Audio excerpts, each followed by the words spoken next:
Our firm and constructive position rattled Andrei Yermak, who said, I quote, Russians are doing everything they can to avoid a ceasefire and continue the war.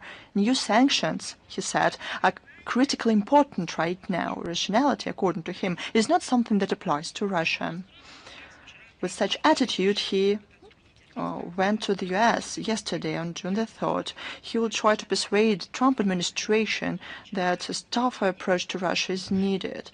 This means that Kyiv is still quite aggressive and is not inclined to look for sober solutions. I would like to remind the presidential office of in Ukraine and its foreign sponsors that we will respond in kind, and to talk to us from the position of force, let alone in terms of ultimatums, is something that we won't allow.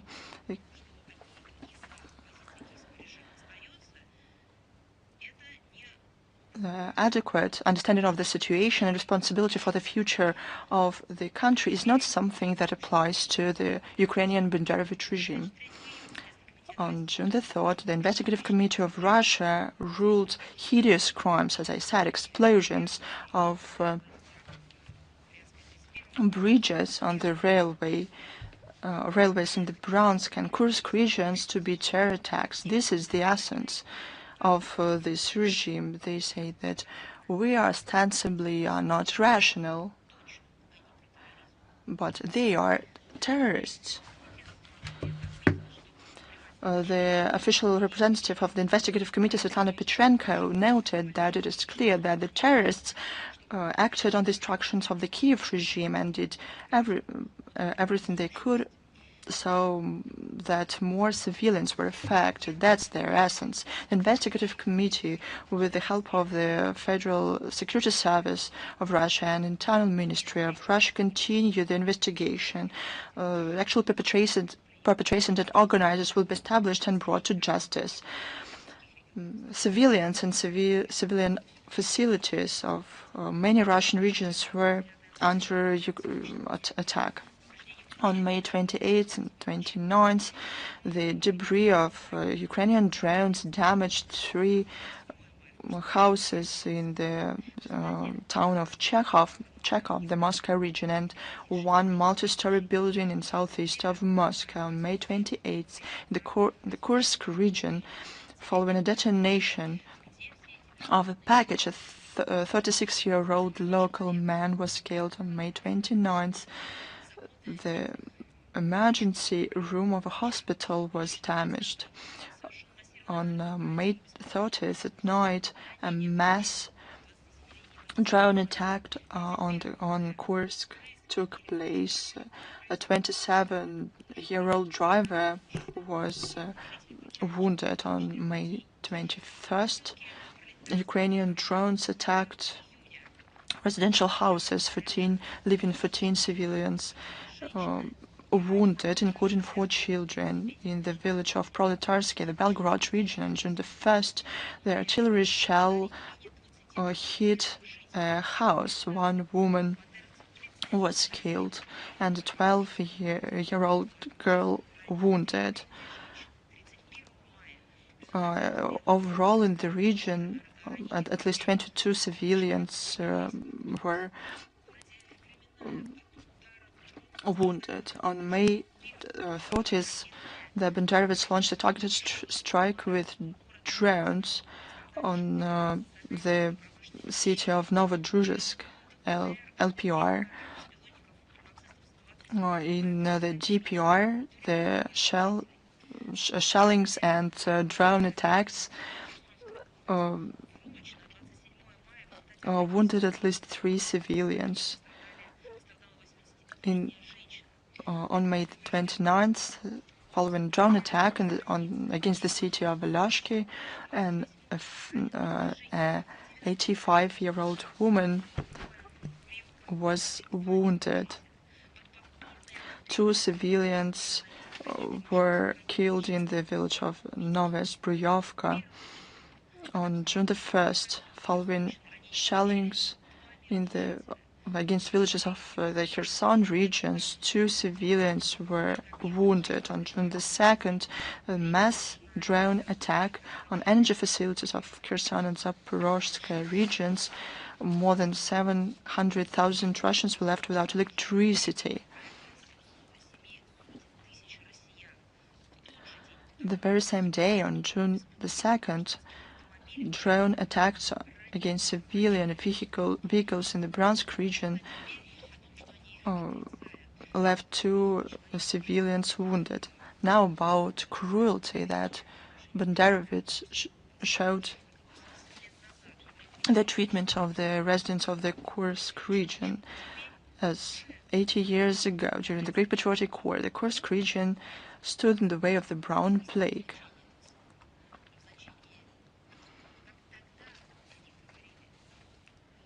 Back then, it was collaborations. Now we're talking about extremists. Residents of the Kursk region were subject to inhuman cruelty from Nazis of Zelensky and foreign thugs. According to the Investigative Committee of Russia, 313 people were killed by them. 794 people were wounded, including 26 children. 576 residents of the Kursk region went missing, including 4 children. More than 54,000 children were recognized as victims of the Ukrainian incursion. Ukraine still has 34 residents of the Kursk region who were took away with force. And they were subject to beatings, humiliations, threats to be killed. Some of them were taken to prison. But what for? Simply for the fact that they were civilians in Russia. But all of them will be punished. All of the perpetrators will be punished. The Russian courts continue to pronounce verdicts to the Ukrainian neo-Nazi and mercenaries for their military and other crimes. Long sentences are given to Ukrainian militants. Roman Bura, 16 years. Sergei Palayda, 15 years. Alexander Maslenkov, 16 years. Vadim Razgon, 15 years. Vitaly Soloducha, 16 years. Dmitry Senkevich, 15 years. Nikolai Popovich, 16 years. Valery Misharsky, 17 years. Dmitry Muntan, 16 years. Maxim Levchenko, 16 years. Vladimir Nikolenko, 16 years, for the use of weapons against civilians and Russian soldiers, and for prevent evacuation of civilians in the Kursk region. 29 years and 4 months in prison were given to the Azov militant Dmitry Kucherava. In March 2022, he, together with other soldiers, shelled from a mortar the village of Berdansk, DPR. 14 years in prison. Their absentia were given to mercenaries from Great Britain and Sweden, Gary Bonin and Jonathan Quantz. Both of them are wanted internationally. The investigation established the Ukrainian commanders involved in the shellings of civilian facilities in the city of Lvov on May 22nd. It is the commander of 19 separate Brigade St. Barbara, Rostislav Karpusha. The Investigative Committee of Russia will continue to collect evidence to hold accountable all those Ukrainian Nazis and foreign mercenaries that are responsible for war crimes and other crimes. And now a few words about who sponsors these crimes and who is behind all of these crimes. The European sponsors continue to incite the Kyiv regime to further escalation of the conflict, and they're mobilizing new resources for that. On May 27th, the Council of the European Union approved the Security Action for Europe instrument that will provide up to 150 billion euros that will provide urgent and major investments into European and Ukrainian defense industries. May 26, the Dutch defense minister has informed about the transfer of the F-16 fighter jets that were promised to Kiev. They supplied 24 jets in total on May 28th. As a result of the meeting of defense ministers of Ukraine and Germany, it was agreed to provide a 5 billion euros military aid package that will be used for the production of long-range weapon systems, as well as for the supplies of Iris-T and its missiles. Earlier, European countries received energy resources from Russia at a just and profitable price in order to... We developed culture, humanitarian contacts, and we already can see the results of the policies pursued by those who are speaking about peace, but yet they're holding a knuckle just behind their back. The economy is collapsing in the eyes of surprised Germans, and the prospects of industry and science are quite blurred. Enterprises are leaving Germany, but Berlins have new friends, terrorists, in Kiev. The German Chancellor has committed to pay for the Starlink satellite systems, as well as to buy long-range weapon systems of Ukrainian origin. They also underscored that there is no longer any restrictions to the range of the weapons delivered to Ukraine. Only by that, they say, Ukraine can protect its own territory. How the terrorist gang of Zelensky is protecting their country by carrying out drone attacks on residential areas and civil facilities in Russia almost every day, well, everyone can see that. The unbridled supply of weapons to Kiev has a seamy and ugly side. There are more and more information that weapons have disappeared in the unknown direction. In particular, Americans have information that Kiev stole $12 billion from all the financial assistance provided by Washington to Kiev. They report that nearly 30% of the supplied weapons and military hardware hasn't reached the armed forces of Ukraine, and the most part of it has ended up in the hands of international criminal and extremist groups. And now a few words, I don't know even how to say it, luckily or unfortunately, I think everyone will have its own way to describe it. I'm talking about the so-called voluntary mobilization. Amidst the frantic attempts of the Bankover Street to make up for the losses in the armed forces of Ukraine, the voluntary mobilization of the Ukrainian youth has failed, as it was stated by the deputy head of the office of the President of Ukraine, Pavel Polisa. 2 months after the launch of the enlistment program for Ukrainians aged 18 to 24, only 400 people applied. The young Ukrainians do not want to die for the junta. Do you know why? What is the reason for that? Because the Ukrainian government shows total disregard for them, whether they are alive or dead. When we offered the Kiev regime to take the bodies of their soldiers, they rejected even the fact that Russia offered them to take Ukrainian nationals, as if they were wriggling as snakes on a frying pan. And now we have stated that Russia is ready to transfer 6,000 bodies of fallen Ukrainian soldiers. What Zelensky said after that? He just denied them. He doesn't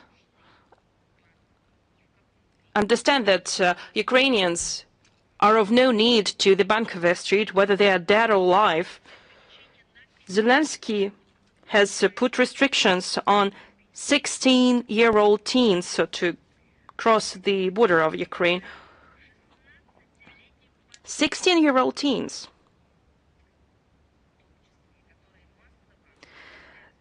They are being expelled from the Ukrainian university, and therefore they have no right to draft deferment. How is it even possible? It's a true genocide, outright genocide, that is being organized by Zelensky and his gang against the Ukrainian population. As school students, these young Ukrainians can be sent to military draft officers this fall. The draft evaders, the number of them has increased manifold. Different estimates put that from January to May 2025, more than 25,000 Ukrainians deserted, while in 2024 there were 35,000 of them. Desertion and emigration has become common among Ukrainians. According to the Ukrainian Ministry of Economy, since the beginning of 2025, 104,000 persons escaped the country, and over the past 3 years, from 600,000 to 1 million Ukrainian nationals, able-bodied nationals, have left the country. They will refute the figures, but the real figures could be much higher. But we are using the tested statistics, the checked statistics. There is an apparent depopulation of Ukraine given the growing losses on the front line. The Ukraine's fight against its own history is taking more grotesque forms. You know that they have cancelled the Victory Day. They renamed all the towns and streets that had a connection to Russia. They demolished all the memorials, and they have declared war on Alexander Pushkin. And now it is time for the Children's Day.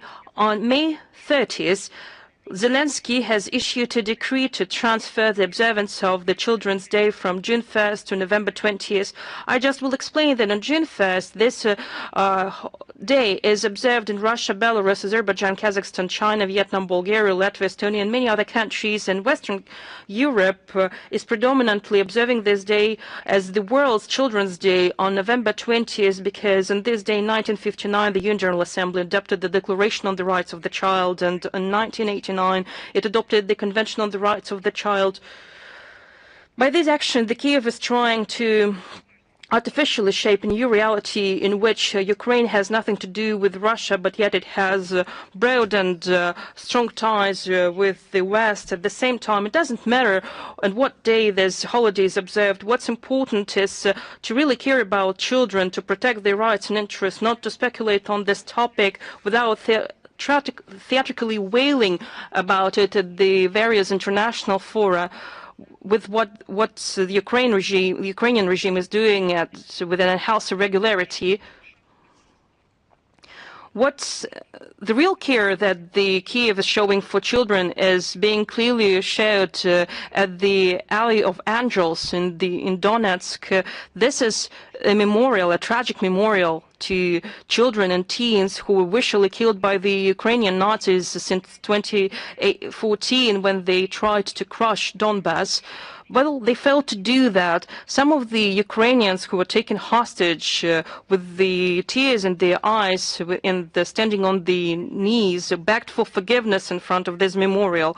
All of that again shows that the objectives of the special military operation to denazify and demilitarize Ukraine and to eliminate threats emanating from its territory still hold true. And now I'll tell you about the lies spread by the Kyiv regime about the so-called abducted children. This is the main topic to which international mass media turn the information to. It is the list that was provided by the Ukrainian side to Russia of the list of 339 Ukrainian children. As it was stated, they lost contact with their parents. And now, let's give a look at the situation in greater detail.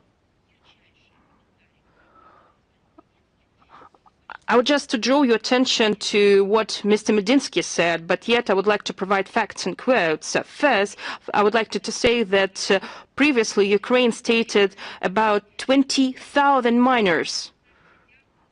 You probably think that it was stated in a show or in social media, but on October 2nd, 2024, this figure was provided by the Ukrainian Commissioner for Human Rights in the Ukrainian Parliament, Dmitry Lubinets. He stated that there is 1.5 million of children that still could be deported by Russia. Later, the figure of 20,000 Ukrainian children has become the main element of the Ukrainian propaganda. In OSCE, representative of the Kyiv regime, Yuri Vetrenko, provided information about 19,546 Ukrainian children. And this story was successfully sold to the West. And they didn't provide any details. 20,000 means 20,000. And this figure of 20,000 Ukrainian children could be found in the resolution of the European Parliament on the return of Ukrainian children forcibly transferred and deported by Russia that was approved on May 8, 2025. This resolution has a number, and we will put reference to it in the text of the briefing so that you will read all the lies spread by them. Second, is an obvious and public element of the Kyiv's PR strategy. The issue of children was used by the Kyiv in order to push through the International Criminal Court illegitimate decisions about the arrest warrants against our high-ranking officials, which has brought another discredit on the International Criminal Court and again demonstrates that the Kyiv regime spreads lies. This story has been going on for years, and they have been using this topic at different international platforms. They have mentioned those 20,000 of Ukrainian children without providing any evidence, without providing any document. And again, this narrative is being successfully sold to the West. The Council of Europe has been working hard to create another pseudo-justice body, some kind of a special tribunal. They even appointed the former Icelandic official, Tordis Gylfadóttir, as the special envoy. Just can you imagine that? They invented it, a special envoy on the situation of children of Ukraine. They obviously has nothing to do. 20,000 of Ukrainian children, and that's the work for the special envoy of the Council of Europe. The Kyiv regime had so many opportunities. Well, they stated about it 3 years ago, but they had so many options to provide some kind of a list, to provide names of children, to explain what children they were referring to all this time. They could do that through the mediators that are actively involved in various humanitarian processes. They could directly hand this list through a Ukrainian embassy in any country, through an international organization. They have done nothing. But raising this issue at the peace negotiations in Istanbul by publicly raising this issue in all channels of information, including Western mass media, representatives of the Kyiv administration were able to demonstrate the public profile of how they're caring for children. But in reality, they show total disregard for them as for other residents of former eastern regions of Ukraine and for all Ukrainian nationals. And I just would like to give you another quote. Zelensky, he said that in November 2021, and I quote, "Not all representatives of people are people. There are beings," he added. He stated that it was his opinion, and he was referring to residents of the East Ukraine.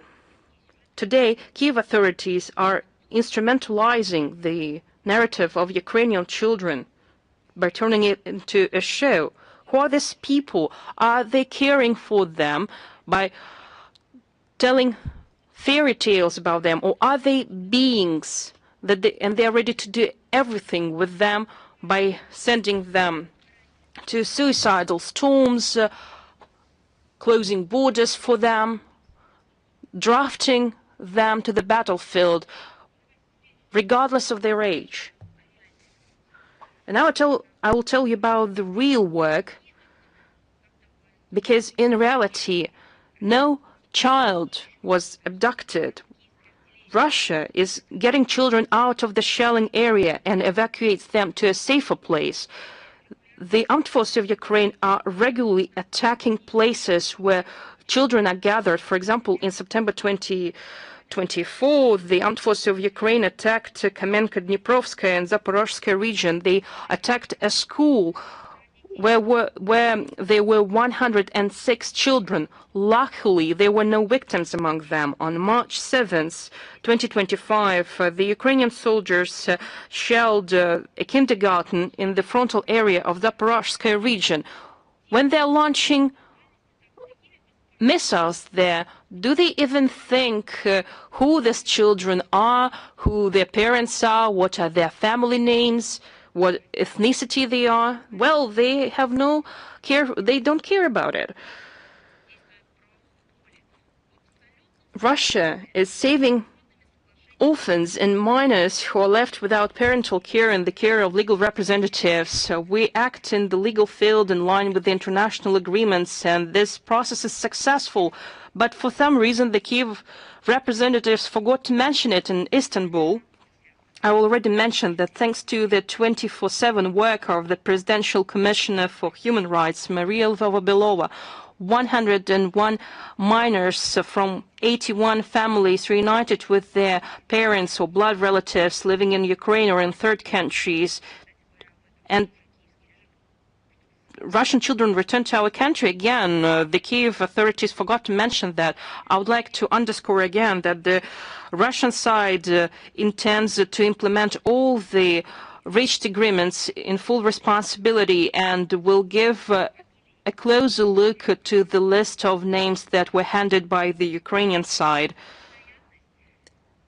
It is likely yet that it will be found out again that persons placed on this list are not in Russia but yet in the West. Do you remember?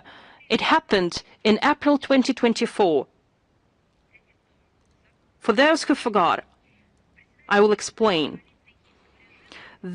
The head of the National Police, Ivan Vygovsky, admitted that 161 minors that were earlier searched by Kyiv in Russia were in fact in Germany.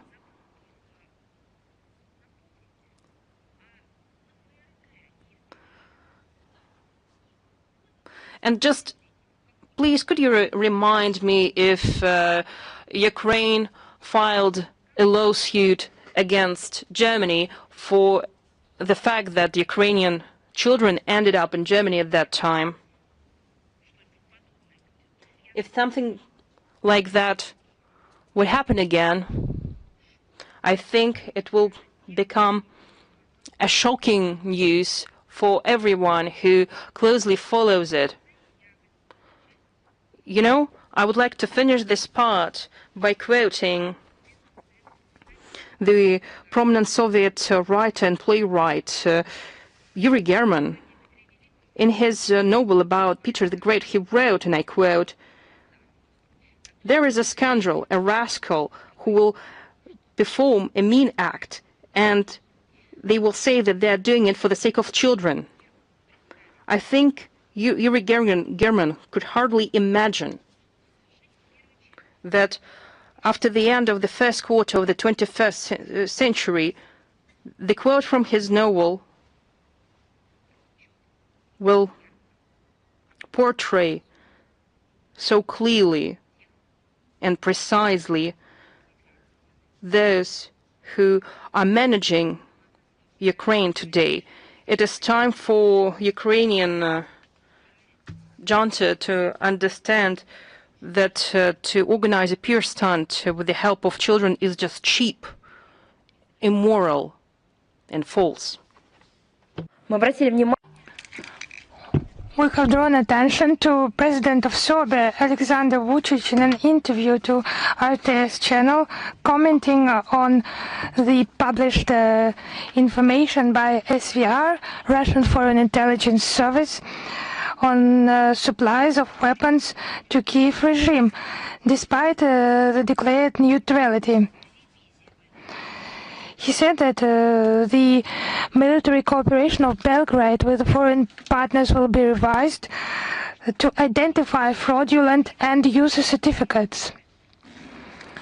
We believe that the declared measures will allow to terminate the dubious export schemes and the leaking of military goods to wrong consignees. We hope that the measures will be sufficient and effective in order nothing to cast a shadow on the relations between our country, and I would add, not to cast a shadow on the sincere feelings of the Serbian people, the people that understands everything perfectly. We have received a whole number of questions on joint drills with Belarus will take place in September. It's formulated in this question. The countries that are rival to Russia have already launched a campaign to denigrate this, and Poland has announced response drills. And why the West is becoming a target of propaganda attacks by rivals? I will reply this question. During the previous briefing, against the background of growing tensions in Europe, NATO countries are growing provocative military drills near the Russian borders, and the major attention will be paid by the alliances paid to allied forces against Russia. 300,000 servicemen participate, and operational plans are made. New tactical schemes are tested. For example, last year, these maneuvers, more than 900,000 military personnel from all the alliance countries participated, and around 2,000 equipment units. And those were major drills since the Cold War, and NATO commanders do not hide that such events are a rehearsal of the conflict, that is, they say, with equal in force rival enemy. And contingents were moved and they were near the borders with Russia on the Danish island of Bornholm. Missiles of medium and small range were tested. We have already provided comments on that. Those are attacking the targets, forcing obstacles, and many other drill tasks. It all is the growing risk of military incidents and destabilizing the security situation. We keep an eye on that. We follow that attentively in this context, and these drills and joint drills with Belarus, their main target is to strengthen the regional military group. It will be held on the testing grounds of Russia and Belarus. It is not against the third countries, and it will be security against aggression of rivals. And the CSTO military groups will also participate, and it will be also joint maneuvers, joint drills. Russia has taken a decision to cut the number of drills. It is nearly a double cut, and to transfer the major part from Belarus into the depth of the territory. It testifies of the readiness of our country to participate in negotiations to lower the tensions in the region. Unfortunately, NATO countries did not respond, as Warsaw is planning to hold new maneuvers in order to literally shift the blame. To us and to present Russia-Belarus drills as an attempt to prepare the, as they say, armed aggression, starting this armed aggression, and it's just absurdity, taking into account the facts I have cited. So let us now compare the defendant drills and our drills. It will be just certain specific categories in order to provide this qualification, in order not to leave any accusations against Russia and Belarus. So the Tom's Defender is held annually. The West is held once in 2 years. However, in 2025, it did not take place because of the decision of Moscow and Minsk. The duration of Defender is bigger. In Defender, it's 32 countries, and the West, it's just 2 countries. Taking into account the CSTO drills as well, it's 5 countries. And here's just up to 5 countries. According to the scale, Defender is 25, 90,000 servicemen, and the West, it's 25,000, so it's many times smaller scale. It's 15 times smaller. So now the territorial scale. Defender, it will target the Baltics and Europe. And the West, it's in the depth of the territory of Russia and Belarus. Now targeting Defender, I have already quoted the formulate as equal rival. It's Russia against Russia. The West, it's defense. It's for the defense of the allied state. It's not aimed against any third country or group of countries. Do you need any conclusions? On the basis of those facts, I think everything is absolutely clear. Regarding the second item, in the question, many questions on informing on the data. I think it will be commented by our Ministry of Defense, Russian Ministry of Defense. We move on. Just have a look. This hybrid war, it's actually according to some other rules. Someone says even without any rules. It just touches everything. It's conducted by the West against culture, against monuments, against stability, against development. And for some reasons, it's actually clear for what reason. We mean the rivalry of spirits, the force of spirit. It concerns everything. This is about Christianity and Orthodox beliefs. We now see what is happening in the Swedish town of Västerås, the situation around the Church of Our Lady of Kazan. Attempts to expropriate it from the Russian Orthodox community.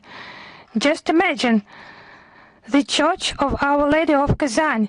Sweden just wants to take it away from the members of the community. Maybe they do not just pay some taxes, or maybe they just use it not for some other reasons, for some other purposes.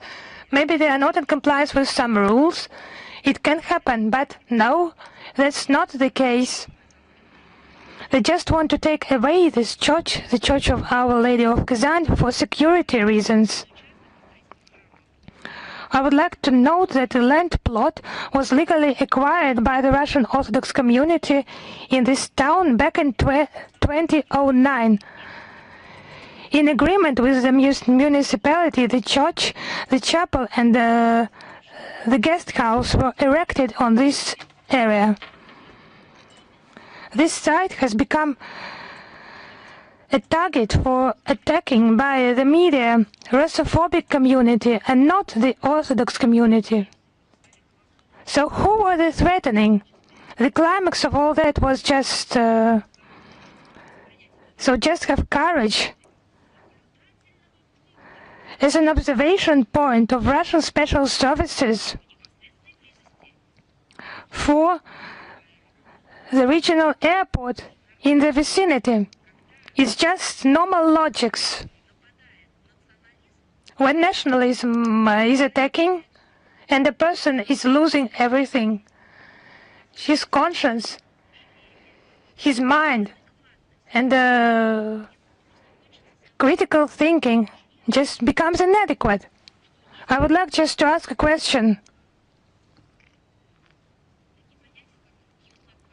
In Sweden, are they aware of such notions as geolocation, internet maps, replicas of satellite data on the internet regarding the sites, that people use this information for various purposes, online web cameras? It's not been used with regard to the airport. It's just absurd, this story of building a church in order to use it as an observation site. If we have so many technical means, it's noteworthy that the municipal authorities that 3 years ago just nearly closed, you will now think, a church. They were about to close an airport, but local residents just protected it. They were for its preservation, and now they are concerned about its security and inventing some stories about alleged threats to its security.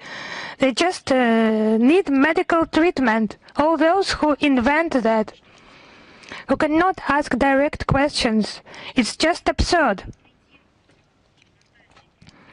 Russophobic fantasies of provincial politicians, they're just beyond any limits. It's not the first time of actions against believers in Sweden.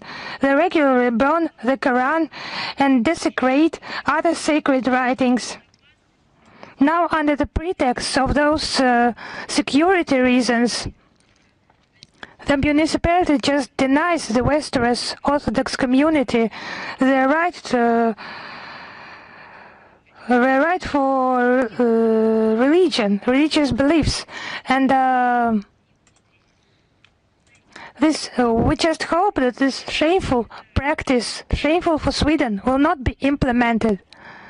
Actually, all people are different. In Sweden, there are good and bad people. I hope there are more good people, and those who are bad, they will become better. But like in any other country, but it's just such a shame for the entire Sweden. It's a horror they have invented. As if there is no one who can say that it's not worthy of a country that has maybe says it protects some high ideals, the freedom of speech, the freedom of religion. But there is also good news with the support of the Red Cross in Mongolia and with the support of the Russian embassy in Ulaanbaatar. There has been an expedition organized for the search of Russian soldiers who died in 1939 during the battle near the Khalkhin Gol River. It is called the Khalkin Goal, Our Glory 2025. 30 specialists from 15 Russian regions and more than 130 citizens of Mongolia participated in that. Such a large-scale event has become possible due to agreements of the presidents of Russian Federation and Mongolia reached in Ulaanbaatar on the 3rd of September 2024 and in Moscow on the 7th of May this year. 41 soldier remains were found and 65 Red Army soldiers. The identities of the two of them have already been established with the assistance of criminalists from the Mongolian Ministry of Justice and Internal Affairs, and the data has already been passed to Tokyo that is already conducting research works in Mongolia. And the second stage of expedition will be held in September this year. Now, good news from Kazakhstan. The opening of the alley of eternal friendship of between Russia and the Republic of Kazakhstan. It has been done in pursuance of the agreements of the heads of the two states on the result of the state visit of President Vladimir Putin to Kazakhstan on the 27th of November 2024. It has become such a major event in the allied ties of our countries. It's just such a starting point in the relations of Russia and Kazakhstan. The ministers of culture of Russia and Kazakhstan, who made statements during the ceremony, they noted the alliance and common points in the relations of our country and the importance of this event for culture and art. And now the new section on the official website of Russian Foreign Ministry regarding the great victory and all that immense, tremendous work carried out by our Ministry of Foreign Affairs and our colleagues in the Russian foreign missions and territorial bodies of the Ministry of Foreign Affairs.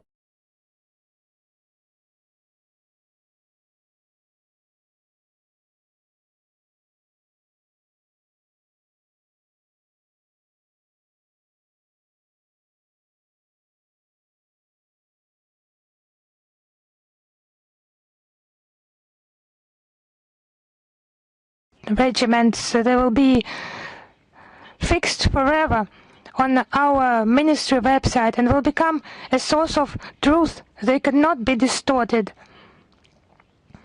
There are actually 9 sections. Member acts, photo exhibitions, immortal regiments, media news, interview, video, articles by ambassadors, receptions, military memorial work, and also events of Russian foreign missions on the date of the Victory Day. And of course we aim to preserve the input of the descendants of our heroes, the diplomats who honor their ancestors, who honor the feet of the Soviet people. And actually now they are fighting for historical memory on the international front line. We will continue to add the necessary information to this section and we invite everyone to study the materials in this section. We have just posted more than 7,000 publications in different formats, from major articles to education videos dedicated to the victory and telling about the historical facts, and they have already been viewed and read by tens of millions of users around the world. Now, an important date, it was the 6th of June. Marks this day, the whole world celebrates the Day of the Russian language. The artwork of this great poet and writer, who is considered for a reason a founder of the modern Russian language, combines the people's speech with the elegance and perfection of the high culture of thought. He managed to make his works universal. Thanks to that, even now, readers are touched by his works. The Russian language is one out of 6 official languages of the United Nations, and since the establishment of the UN, plays an important role in the development of the international dialogue. According to the decision of the UN Department for Public Information, since 2010, the Day of the Russian Language is celebrated annually within the program of the development of language and cultural diversity. The Russian language makes targeted efforts to protect and support the Russian language in the world. Together with partners, we make steps to launch the work of the International Organization of the Russian Language, established in 2023 on the initiative of the President of Kazakhstan. Outside Russia, it is a truly people's holiday.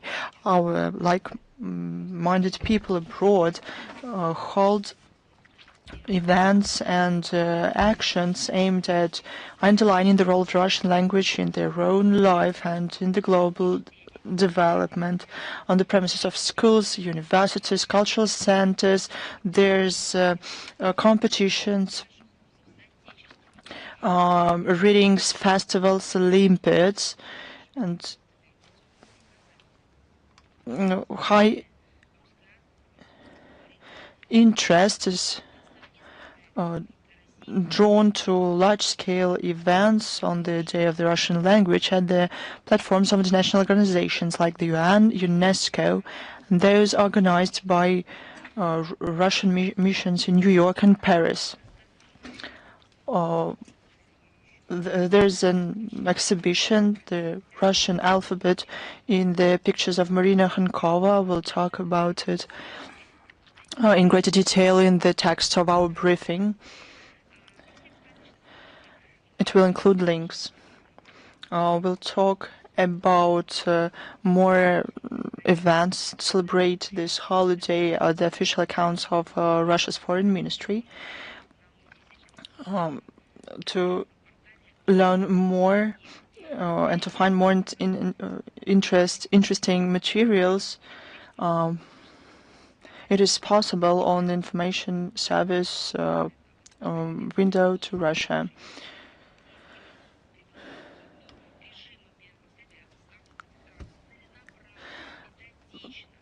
I cannot but note that today the Kyiv, Chisinau regimes, authorities of a number of Western countries tried to destroy the Russian language, culture, and everything Russian. Let's take Ukraine. After coup d'etat in 2014 that was organized from the outside, the Kyiv regime have been pursuing a policy on total derussification under the pretense of decommunization. They came up with this term. Those are not only restrictions, it's a full-fledged war. They barbarically banned the Russian language in the communication between people, in schools, on the streets. They prohibit books, burn them down. The world saw something similar in the first half of the 20th century in Europe. Do you remember it? It was called Nazism. The Kiev regime, under the leadership of Western masters, show the world their true colors. The most terrible thing is that those who talk about human rights and values, now they talk about it less, to say the truth. They even start to mention less the values. You see the collapse in the West. However, they encouraged all this impunity. They turn a blind eye on these barbaric neo-Nazi actions. They contribute to the Russophobe hysteria in their own countries, and they made up reasons like security or political correctness. They ban Russian schools, persecute Russian media and cultural centers. Human rights for the West is only for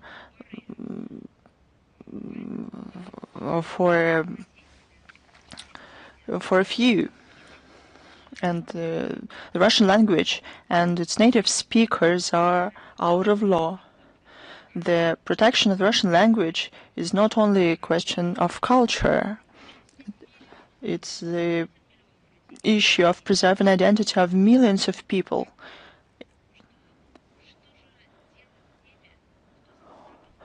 What are we to do with those who have been creating the richness of the culture of our country for centuries? A lot of Russian compatriots live all over the world, and Russian is native for them. It's the issue of responding to Nazism, to protecting our meanings and values. We will do everything we can to inform the whole world about the facts, to demand from the international organizations to give evaluations on this genocide. And we have a language to speak, and to speak beautifully. We announced, as you know, the Nizhny Novgorod is hosting on May 5th, 6th a global digital forum. It will be participated by more than 2,000 foreign guests.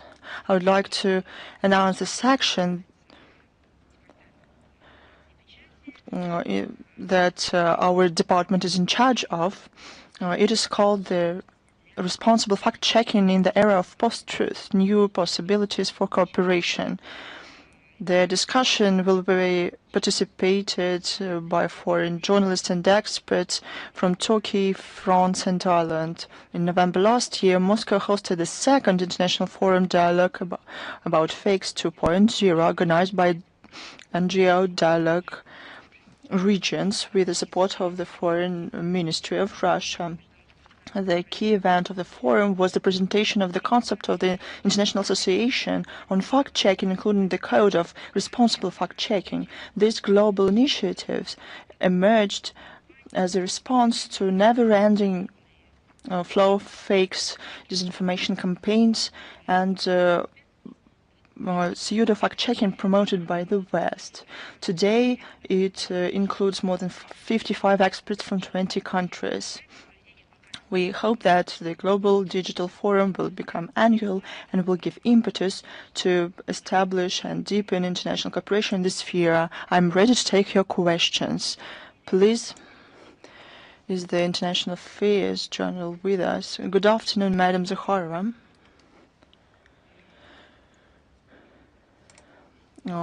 Prime Minister of Slovakia, Robert Fico, said that the idea of the European Commission to ban Russian energy raw materials to the EU damaging. What can you say about it? We saw those quotes during the conference of conservative political forces on May 29th in Hungary. The president of Slovakia, criticized the economical damaging EU strategies, like banning energy supplies from Russia. I think this is one more reason showing that everything is timely. There's nothing surprising. Russia ensures 2/3 of gas demands, and it ensures 90% of oil, 100% its nuclear power.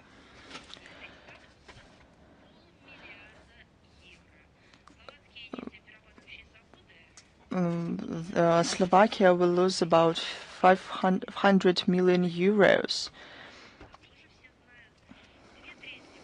Two-thirds of electricity in Slovakia is produced by two NPPs in Slovakia, as you know, and the nuclear energy is supplied there by the Russian company. The European Commission essentially encourages Slovakia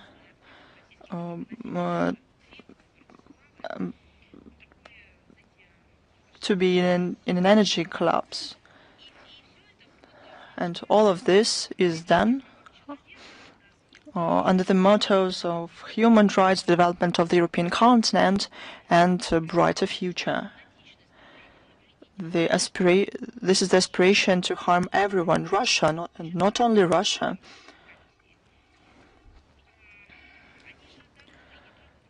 They disregard the interests of their own citizens, let alone the citizens of Slovakia. It's just another example. One more question, Madam Zakharova.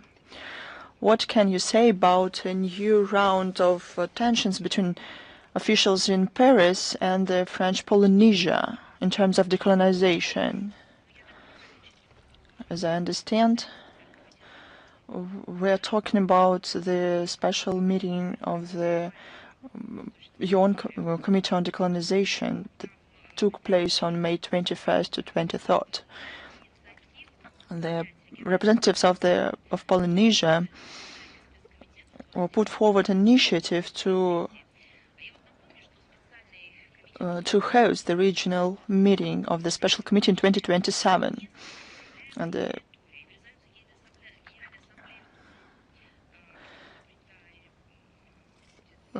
in the UNJ resolution of May 17, 2013, confirms the right of the people of the archipelago for self-determination and independence. However, Paris ignores this.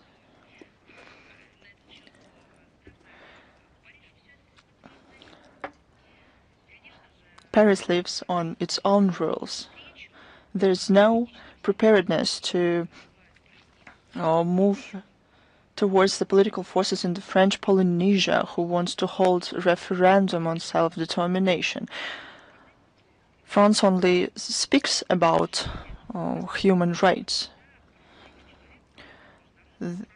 They mention human rights and international law and freedom, but in reality there's a real opportunity and even necessity to implement those things because the locals want it.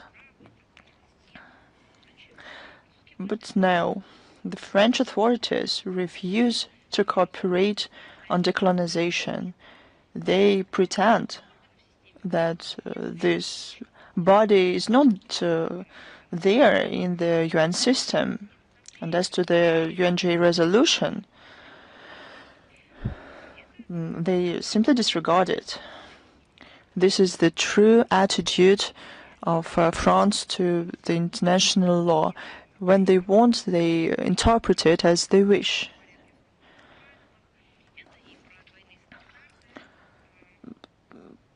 They show double standards that are a part of the rules-based world order.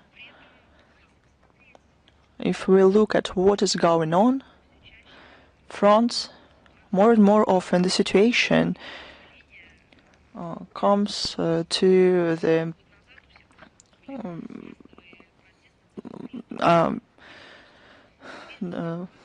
population that is not content. 1 year ago, there were mass protests in the New Caledonia. Then there was a situation on Martinica with protests caused by social and economic issues. They even turned into clashes with the police.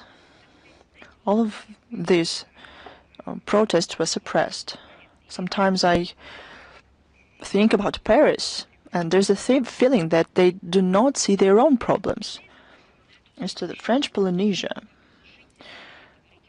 along the problems that it faces, we cannot but remember tragic pages of its history as a part of the French Republic. These islands, for 30 years, were the base for nuclear tests of France. Those who know this place, they know it not because it's a paradise for tourists, but because of the news of geopolitical and military character as to the consequences of these tests. This is an issue for locals, not only for environmental experts, but for everyone. And Paris do not want to answer those issues and questions. Paris should refuse the colonial approach to their own territories before commenting on situation in other places. All these issues has international and local dimensions, and these problems must be settled. That's what they should they should think about. Thanks to you. Is Rita with us?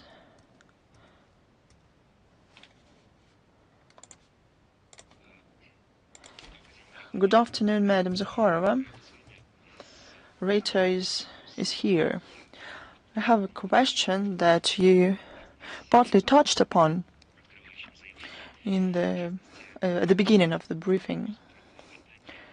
This is a question about attacks on Russian air bases and infrastructure facilities that took place during the weekend. Were the West involved in this? Probably you can name some certain countries. What will be Russia's response to this? I paid some attention to this at the beginning. The question is very interesting, but in this particular case, on this particular bridge, or this train, this ambulance were blown up or attacked. Is the West to blame for this or not? The West is involved into terror activities of the Kyiv regime. Let's look globally how. First, the Western countries, no matter how you call them, NATO countries, NATO-centered countries, the collective West, it's up to you. But to understand who we're talking about, they supply weapons for this, to commit those terror attacks. There are no restrictions. They do not introduce them. And whether it is legally, it is legal, and they have stopped to answer those questions. They provide coordinates because only Western countries have capabilities for this, or companies that are affiliated with Western countries and governments. No terror attack. That it is absolutely clear, because of facts, can be called only as a terror attack, has never been condemned by anyone. No one even tried to say a word to the Kyiv regime because of it officially. And I remember the words about Paris when there was a terror attack against a media outlet. There were a lot condemned that terrorism, and that it cannot go on like this. And a foreign minister joined in and said that journalists cannot be subject to terror attacks. But did Paris say anything about the killings of journalists by the Kyiv regime? No, nor individually or at any platforms. They could have told within their international commitments. But no, the West provides support and politically encourage the Kiev regime for such steps. After every get-together when Macron comes to, there is a massive attack on civilian facilities. This just shows that the West directly or indirectly participate or involved in these terror attacks. And I mean those terror attacks that are committed against Russian civilians, people, journalists, Russian infrastructure. Спасибо вам большое. Thank you very much. Thank you. RIA Novosti, please. Hello, Ms. Zakharova. RIA Novosti, we have 3 questions, if you allow. First, the German authorities have extended the permanent stay for the correspondent of RIA Novosti. What are your comments about that?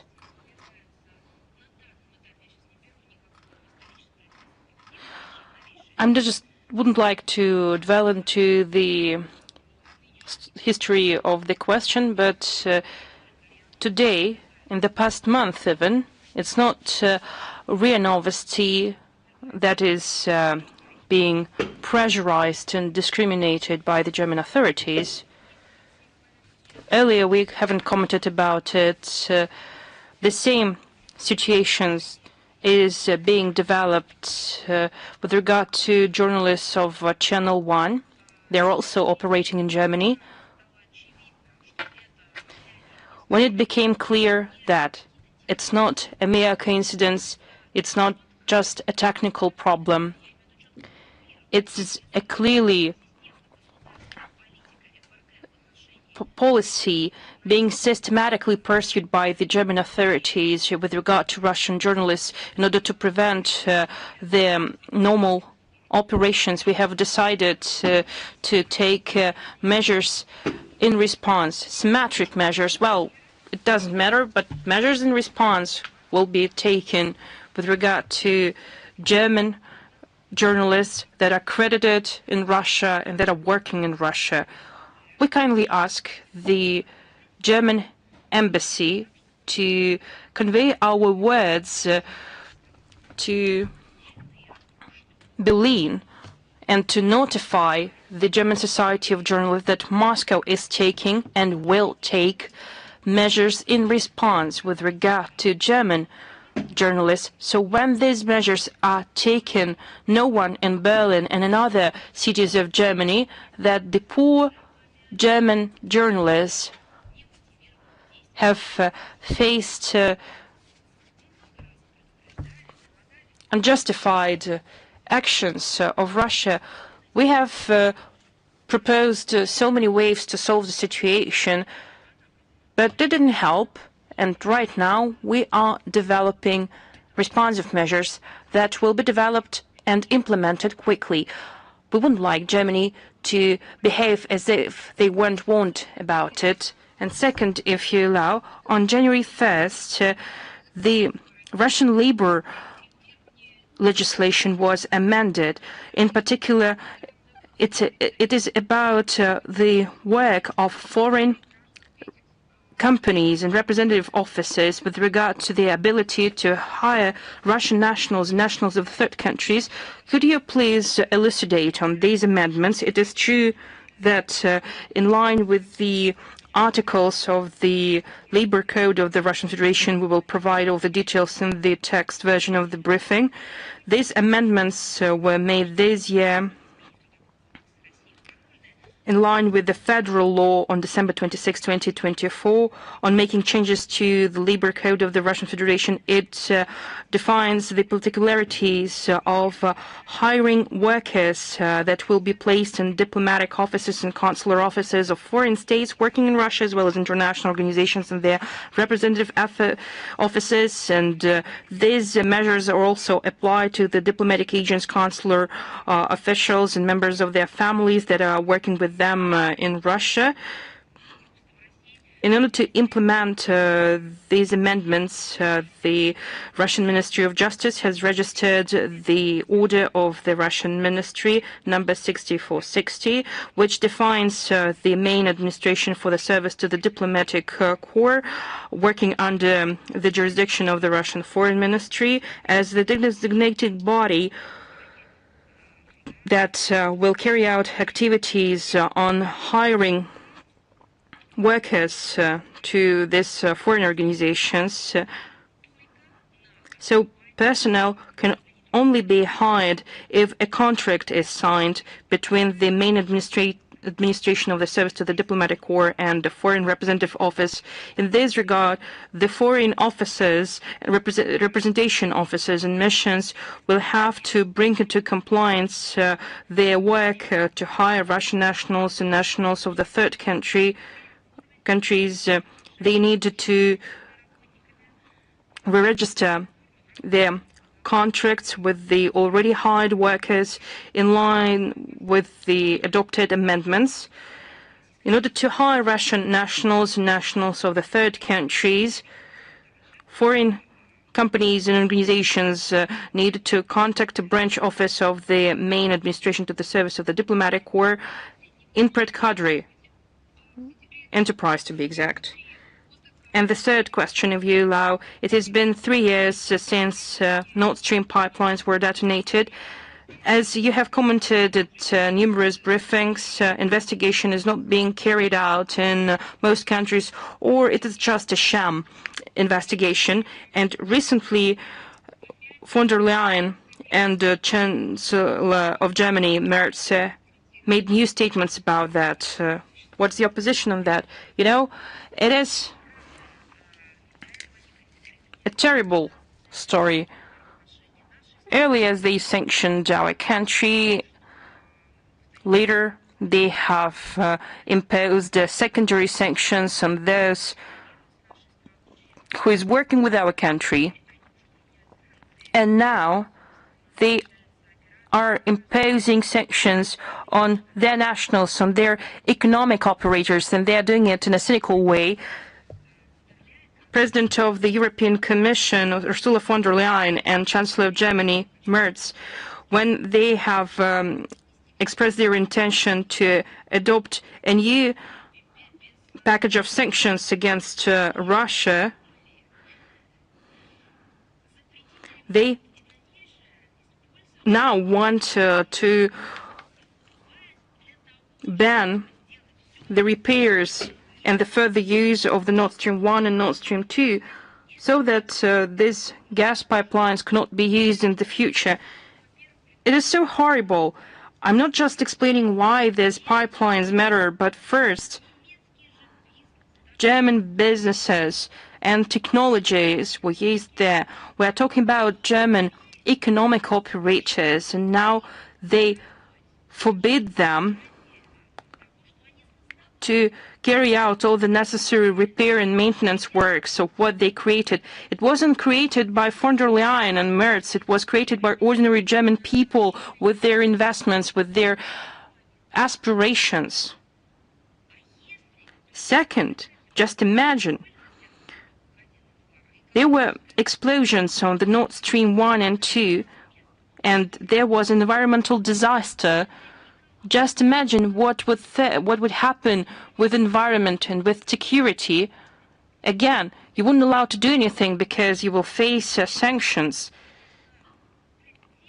You know, I just wanted to say that I think it's a prerequisite or the last step towards starting to forbid the treatment of officials and workers who were involved in creating the Nord Stream pipelines, or to forbid the education for their children. Just imagine your father worked on the Nord Stream pipelines, and your children need to wear the special insignia and should be placed in classrooms and at the last table to prevent their education.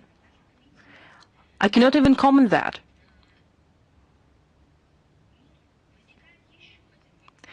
However, there is another question which bothers my mind. It inflicts an economic damage to Germany and to the European Union in general. But it is a blatant problem with logic, misanthropic logic, because if they're following this logic, they're just hating humanity in general. I have a second question, but I still want to ask, what's going on with the investigation? They are rubber stamping sanctions so easily, but what's going on with the investigation? I recall we provided all the details and comments on the investigation in April 2025. The prosecutor services of Sweden and later the police of Denmark have closed investigations in February 2024, citing the lack of evidence. Well, it's just a mere pipeline and it detonated. It's just not important for Northern European countries. And in September 2024, then Chancellor of Germany, Olaf Scholz, stated that we wanted to hold accountable those who is responsible for that if we are able to catch them. You can count on that. He promised it to German nationals, and he wasn't re-elected after that. At that time, he qualified the detonation of the gas pipelines as an act of terrorism, and he called on security services and Prosecutor General's office to carry out investigation without taking into account interests of somebody. Again, it was stated by Olaf Scholz in September 2024. It is 3 months left before September 2025. So many time has passed since they promised to carry out investigation.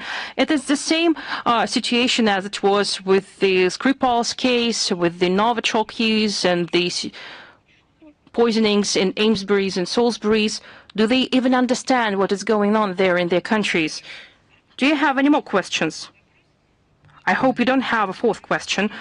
We don't have a fourth question, to be honest. Well, you will have time to ask it next time. Lenta.ru, please. Hello, Ms. Zakharova.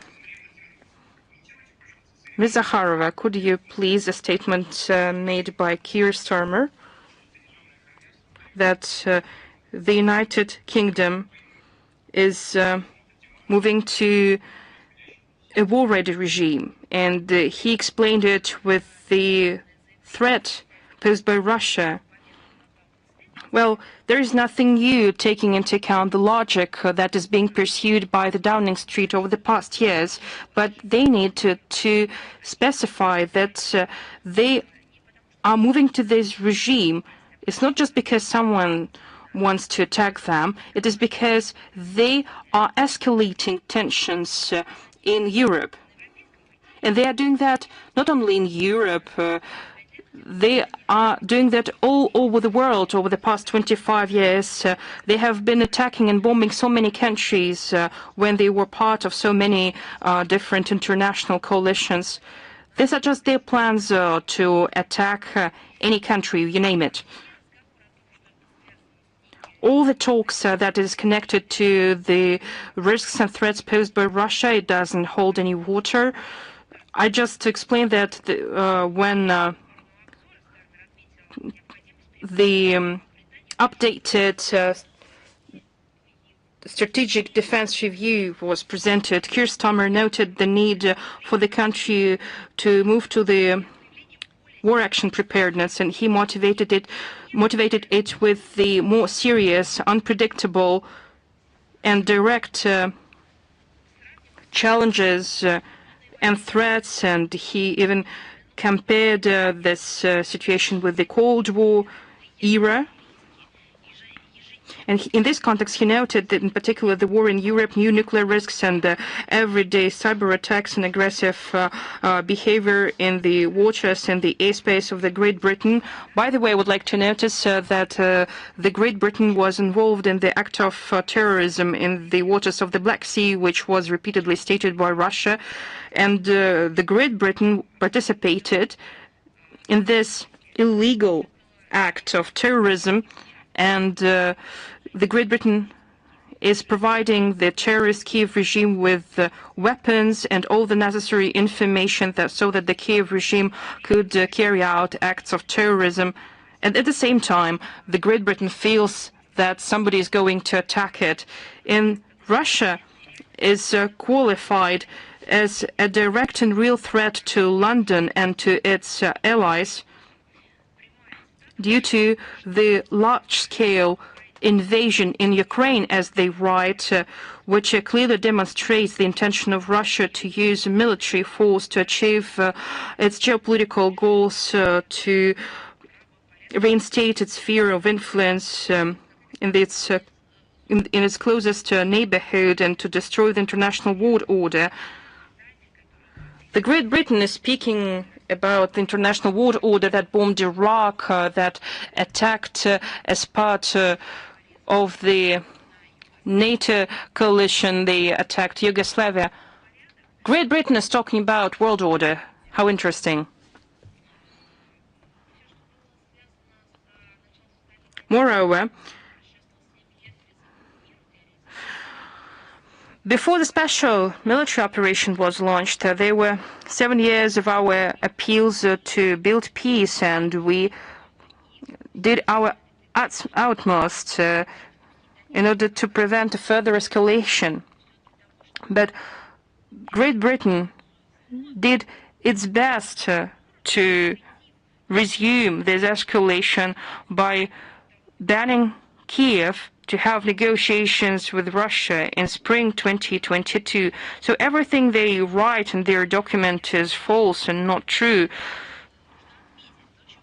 We should know that it's very important to understand that apart from Russia, they mention China, which according to London presents, which is characterized by London not as a threat, but as a complex and permanent challenge to what? To British ambitions, to their constant wish to hold global dominance. They didn't specify, and they also mention Iran and the DPRK that are called as regional problem makers. Great Britain has nothing to do with the region where these countries are placed, but yet they believe that they have the right to make their assessments about the region. It's their typical approach to besmirch, to say rude statements without providing any information, and to do their dirty work.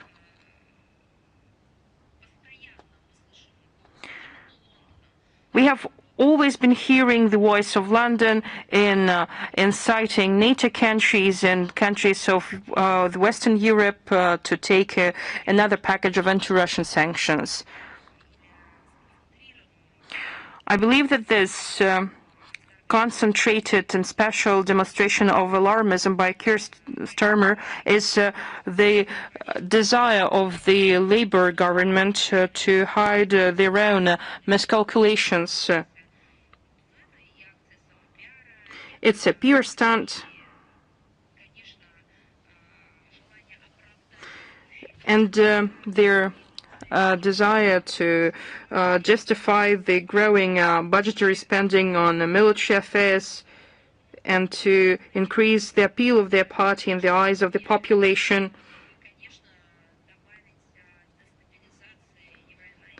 and to add to the destabilization in Europe so that they wouldn't be seen in a bad way.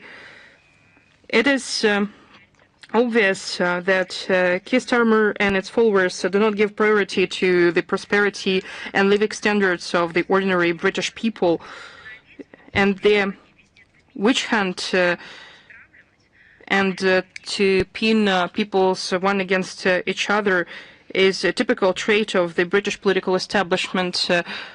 It is obvious that they want to create and sow another conflict in Europe. Thank you for your detailed commentary, and if you allow, I have another question for you.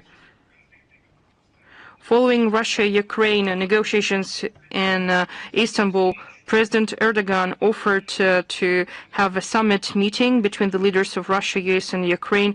What is the position of the Russian Foreign Ministry to the prospect of holding a trilateral meeting in this format? Could you please repeat your question? Because as far as I understood, you were talking about the summit.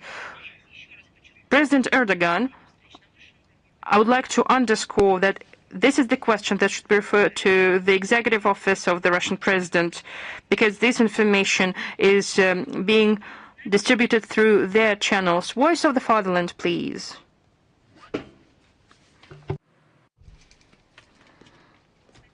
Voice of the Fatherland, are you with us? Yes, hello, we're here.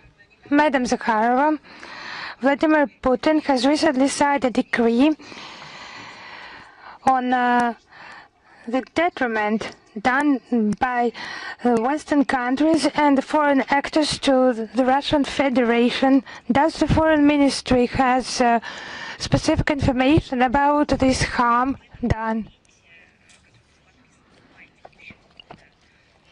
I would like to highlight that in this decree, in this document signed in May this year, there is an order to the prosecution authorities to conduct their activities. It's the scope of responsibility of the prosecution authorities, and the responsible body is the Prosecutor General's Office of Russia. And it's about monitoring, establishing monitoring and creating interaction with other state bodies before the 19th of June 2025. If after receiving a reply from them, you will need some details from us, we will respond to your question.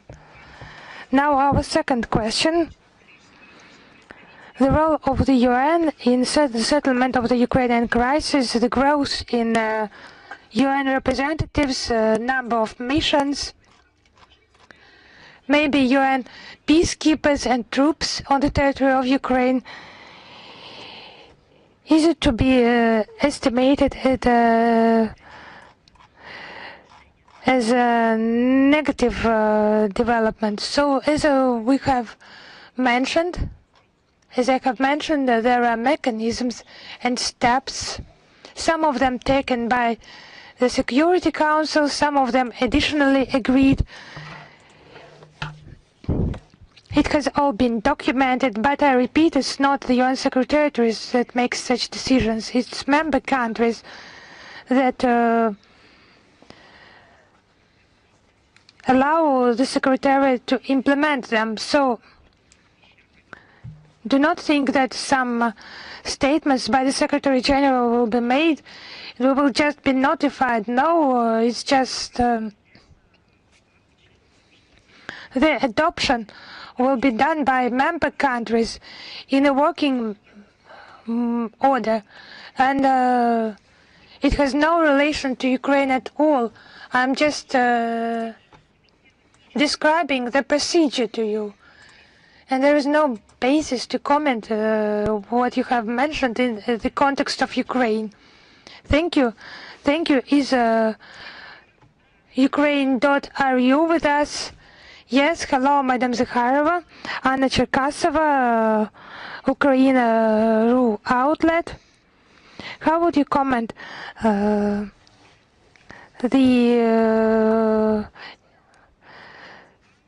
new strategic document in the context of the Black Sea initiative?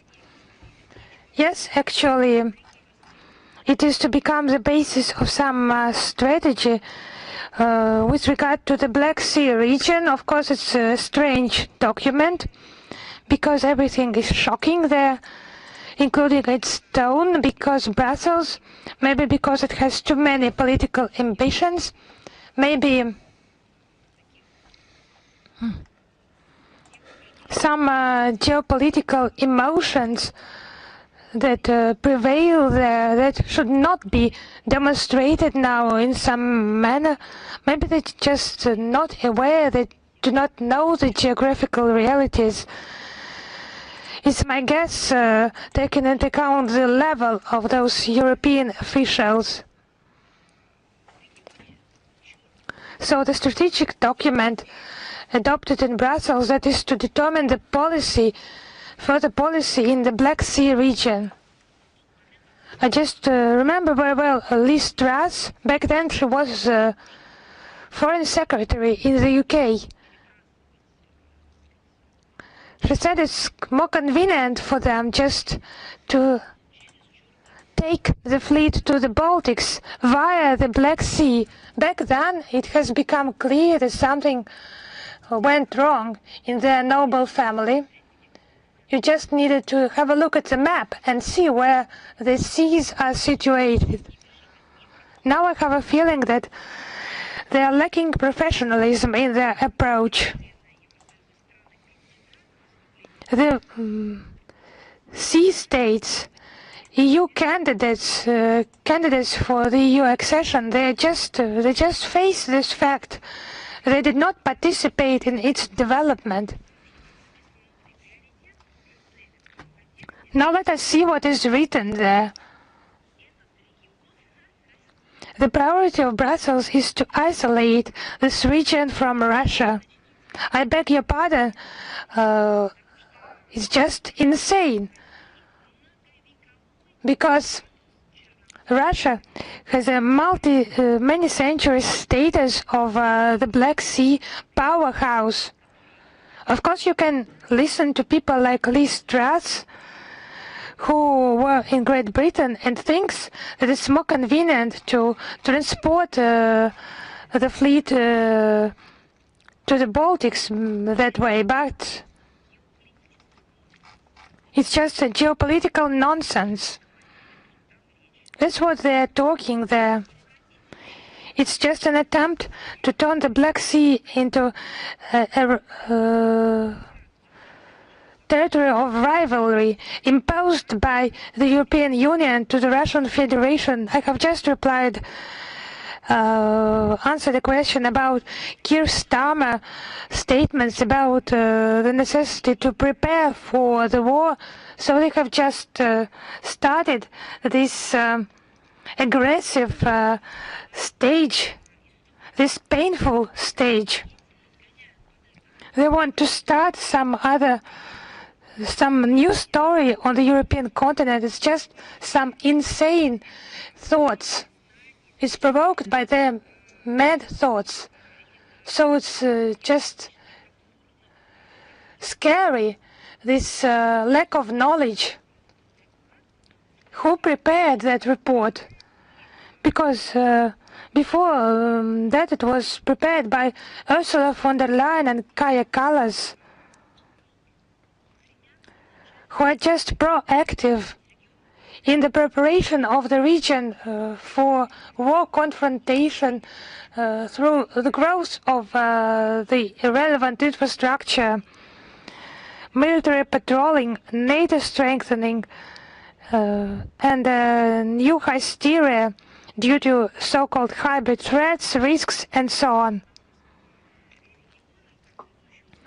Against this background, the speculations about the importance of the Black Sea region is another link between the European Union and the Caucasus and Central Asia states.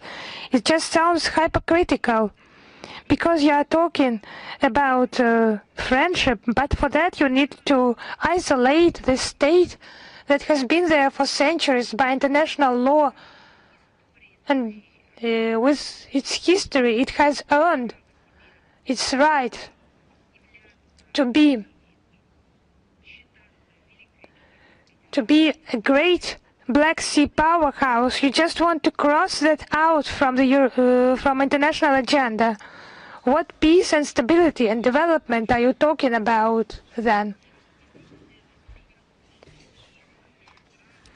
Actually, Brussels, I think it's more interested not in infrastructure and transport development in the region, but to bypass Russia in its logistics routes in order to grow its presence, its military presence, among other things, in the Black Sea. Under the pretext of trade navigation, they have already learned to destroy the EU economy. Now they have started those infrastructure projects for the purposes of regional destabilization. Have they asked anyone among public experts, their own community? I mean, maybe some questionnaire, referendum in those countries that allegedly represent Kallas and Ursula von der Leyen. It's just some speculations that are developed separately from the interests of the peoples of those countries. I think that the Black Sea states that have their own policy, not dictated by the EU, they are well aware about the risks of such irresponsible policy that Brussels Euro officials are trying to impose. It's better to say bureaucrats. Now, please allow me one more question. You have already mentioned the Kyiv regime trying to disrupt negotiations, but many experts think that we have chosen the tactics of small steps. But do you think it yields some hope that we will ultimately reach some important agreements where in negotiations with Ukraine? But do you think those negotiations are not significant? Why? They are significant. The first round, it was 1,000 people from each side returning, coming back home. I'm just surprised about those disgusted comments in Western media. So actually those 1,000 people from each side detained.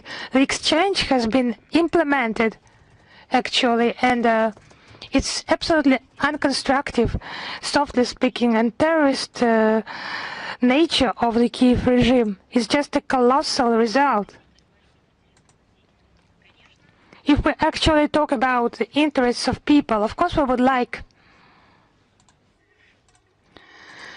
these to end as soon as possible. It's about the hopes and aspirations of our country more than anyone else, because our country has been trying to reach the entire global community for 7 years, saying that it's necessary to implement the Minsk agreements that were the real actual plan to settle this Ukrainian situation. But now you observe this destructive, absolutely mad stance by Bankova government. It had just been 2 hours before the start of negotiations. On Bankova, there was a hysteria that they have sent wrong people, that we will not talk to them, you have not demonstrated something. It's just a new hysteria every time. In these conditions, we just need to highly assess, positively assess the achievements of those negotiations. Now they cannot say anything positive on Bankova. Just start the implementation of those agreements. Instead, there are just accusations, some other new lies.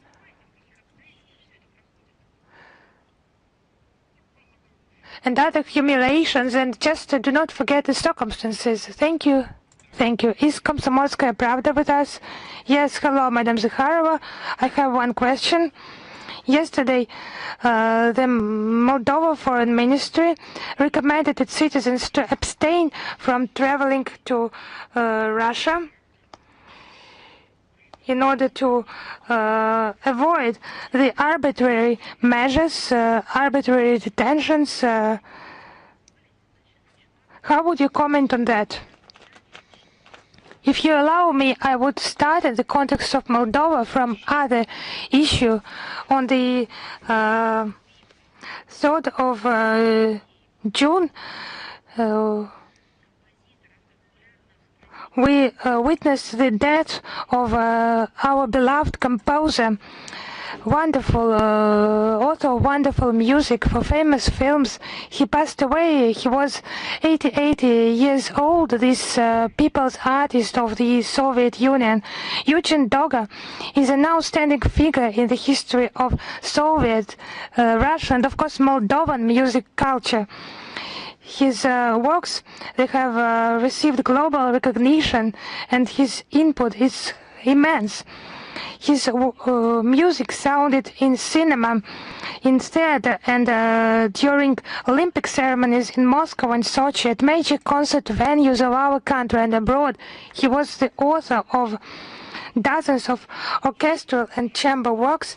His waltz, My Affectionate and Gentle Beast, from a hunting accident film, it is among the world's musical heritage. Since 1998, Eugen Doga was a citizen of the Russian Federation. He visited Moscow many times. He lived in Moscow for long periods. He underlined his links with Russia. So just let me quote one of his interviews. The majority of my works, Eugen Doga says, were written in Russia. Russian musical culture has an immense classical heritage, and the variety of traditions have a great experience, great performance experience, and they have been formed under the influence of this immensely rich culture. It has become a nourishing source for my works for my entire life, and has become part of my ethnical culture. This combination gives my music its special nature and makes it clear for a wider audience. These words, they just do not characterize only his works and his traditions, but those words should be left in the pages of modern history, in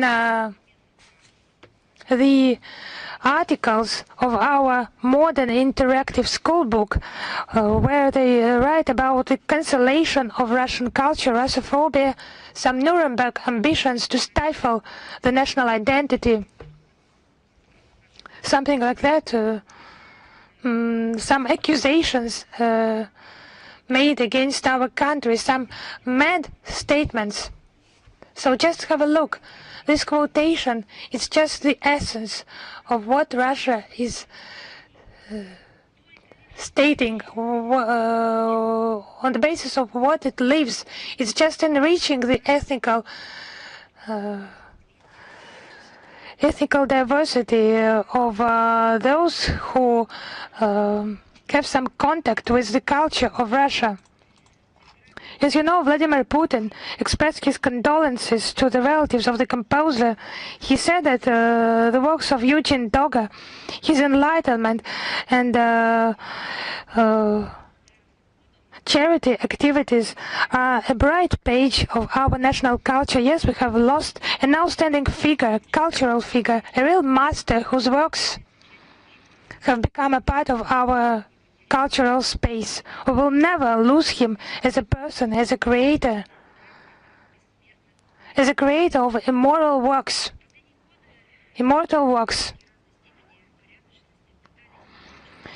In the last years of his life, some politicians who just lack dignity, they just tried to make him promote some Russophobic ideas, but we will remember his input to the Russian culture, and we will just not remember him. We will just live with this music because it is in the hearts of many people and of course of many Russians. Why have I started with that? Because it should necessarily be mentioned. It's our common loss and pain, but it's our common achievement that those people have been such outstanding creators in our culture. And now your question. Just think about it. The Moldovan authorities, they just ban or under some false pretext, they just find some pretexts and just try to talk their own citizens from travels to Russia, just under the pretext of some alleged arbitrary actions by Russian authorities. In diplomatic terms, it's a set of ungrounded statements not backed by facts. This is nonsense. The Moldovan authorities, following suit, their Western curators try to accuse Russia in what they are doing, not us. We don't do this. The officials in Chisinau say that Moldovans that come to Russia may face the legal arbitrary actions from the Russian authorities. In practice, everything is vice versa. It is Russians who come to Moldova faced in the airport of Chisinau with open discrimination. Even some people of Moldova and representatives of other ethnicities who live there with their Moldovan passport are discriminated against by the authorities. They are subject of additional checks. They and their children are stripped of basic conditions, food, water, possibility to connect with the world, and embassies of Russian mission, Russian embassy there are not granted the access to compatriots. This contradicts the Convention on Consulate Relations. This is characteristic of the Chisinau regime. Independent, first of all, Russian-speaking media are closed down under made-up pretenses. Since February 2022, 18 TV channels and more than 60 internet resources were closed down. There is more pressure on political opponents. The tax service of Moldova blocked assets of the head of Gagauzia, Evgenia Gutsul, and a number of oppositions. There are attempts to ban Evgenia Gutsul from possibility to fulfill her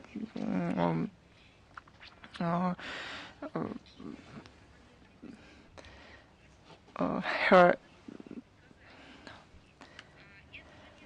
work.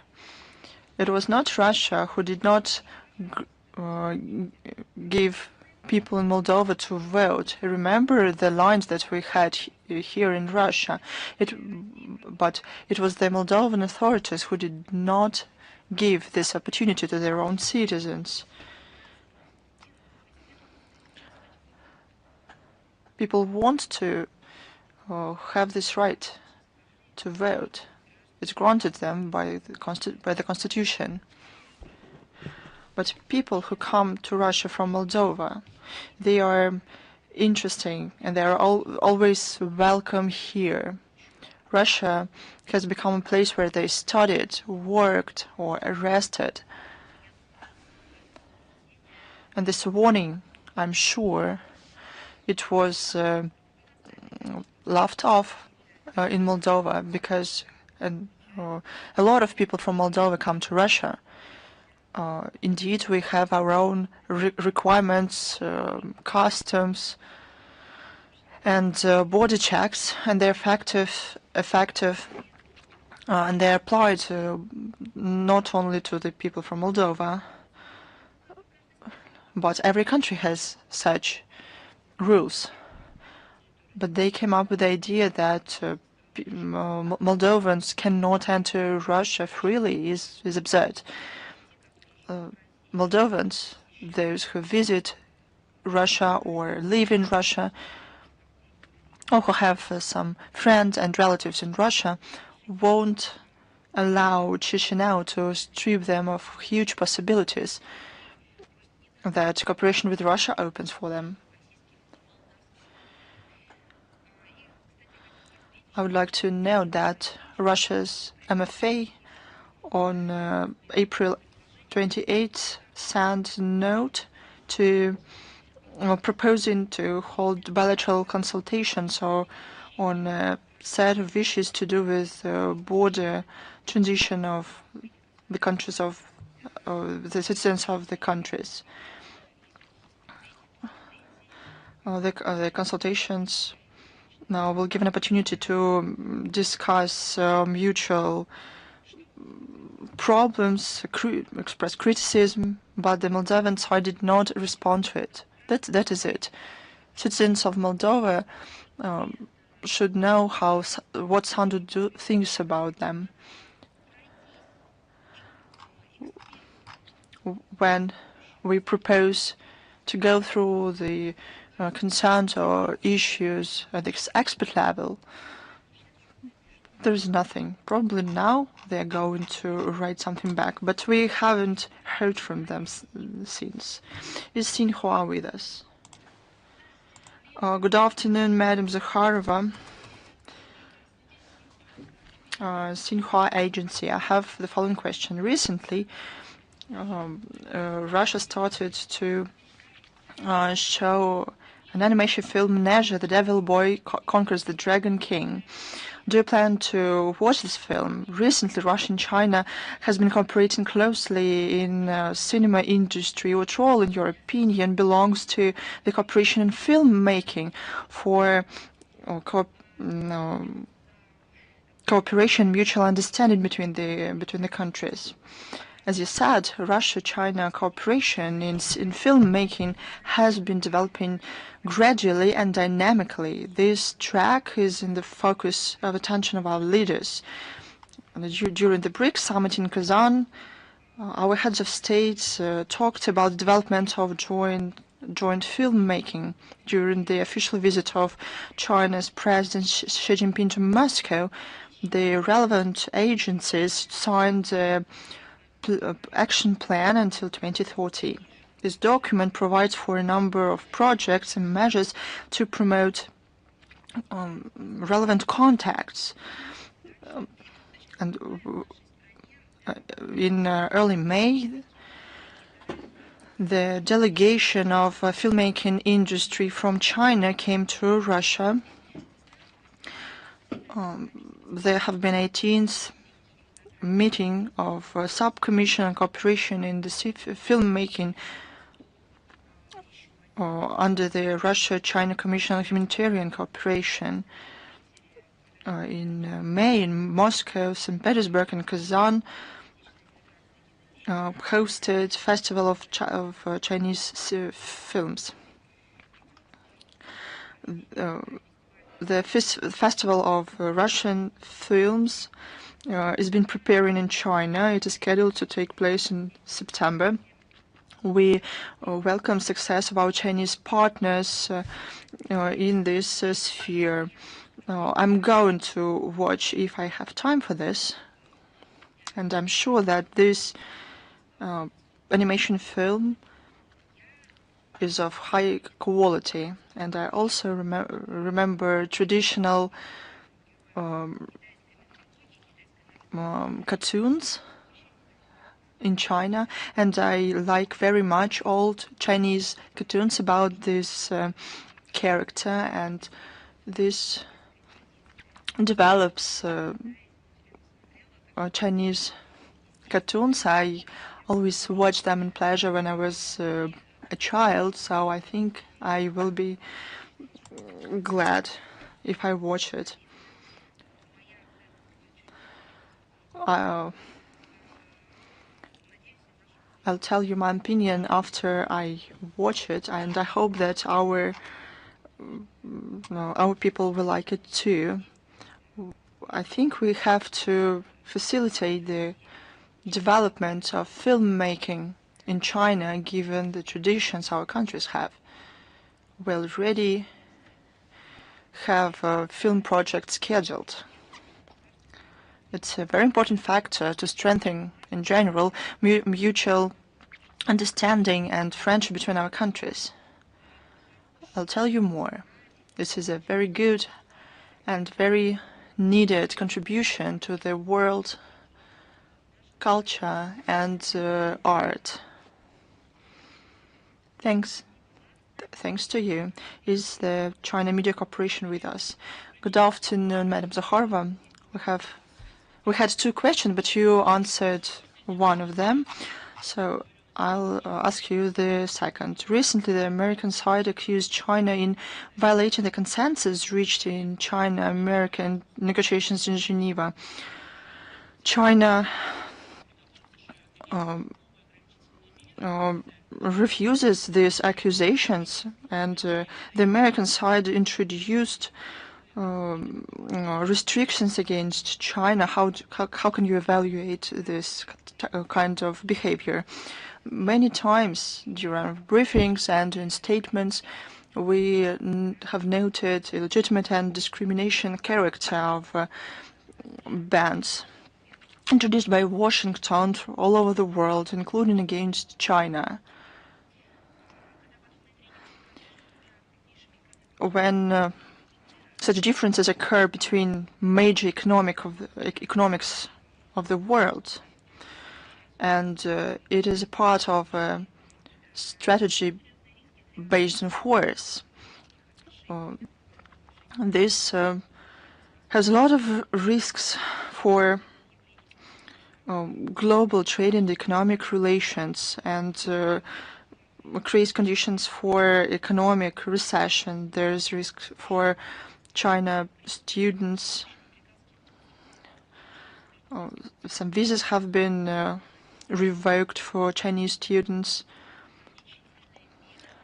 It's a new restriction. It's not a local solution. It's another measure in the general picture of curbing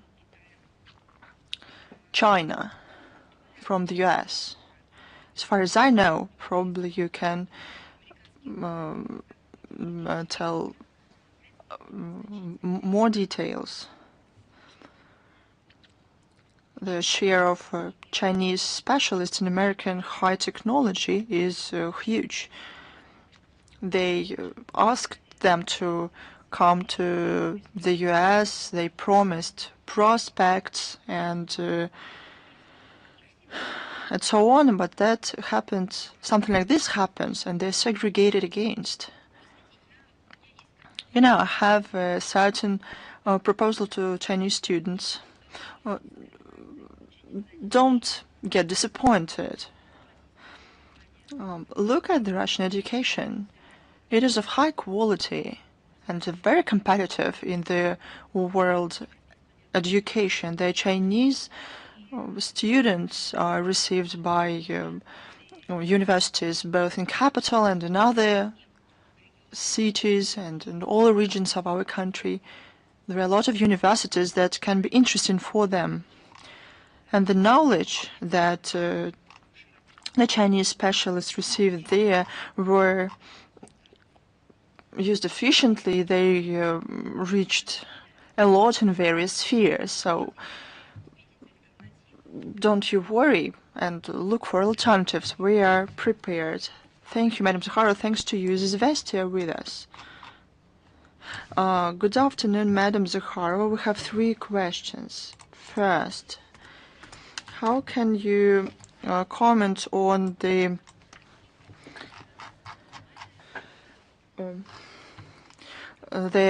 Child Prize awarded to Ursula von der Leyen on May 29th? I only can say that earlier, in recent years, the nominees included Macron and Zelensky.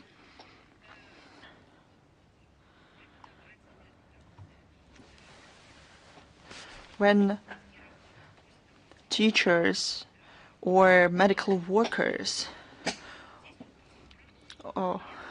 want to continue the line of words, well, then Ursula von der Leyen works perfectly here. This award used to be given to Mitterrand or Helmut Kohl, and it was clear why they received this award. But what did Zelensky do? He destroyed its own story, history, country, citizens. What did Tikhanovskaya did? She traveled around countries, received support and money from them, and she spread ideas that are written for her from some other people. I'm not even going to talk about Macron. It would be a long speech. But Ursula von der Leyen, what did she do? She procured vaccines worth billions of euros. She couldn't explain and why and how she did it, and vaccines, they just disappeared, they were destroyed.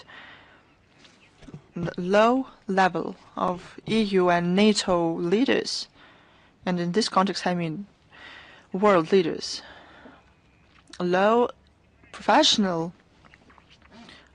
we can see low professional qualities among them.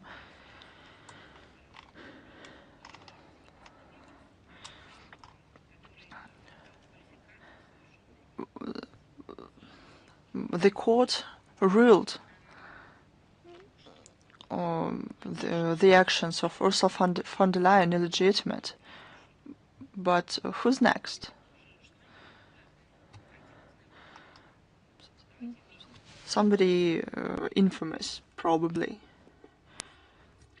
The next question. What can you say about the outcomes of the presidential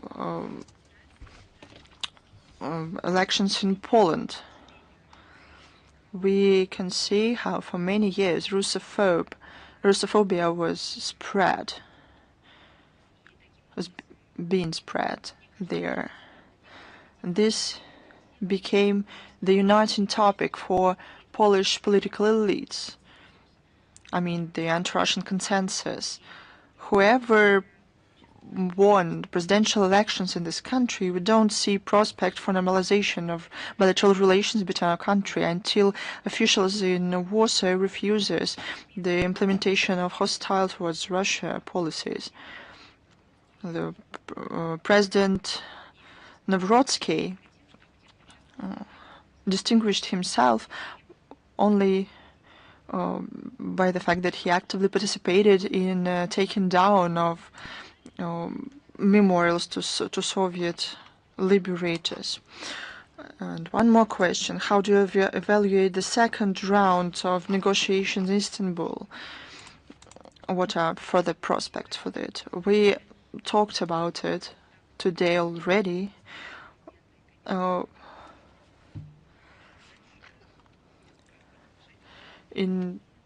There's a team who deals with this, and we will keep you informed. Thanks to you. Is news.ru with us? Good afternoon, Madam Zakharova. News.ru information portal. We have only one question. Can you comment on the election of the former Foreign Minister of Germany, Annalena Baerbock, as a president of the 80th session of the UNGA? The deputy permanent representative of Russia to the UN, Polanski, said that Baerbock received only 167 votes. It's not enough. Baerbock is a scandalous person. She had a scandalous career in her own country. Scandalous story. The story is scandalous, and she started her work at the UN with it.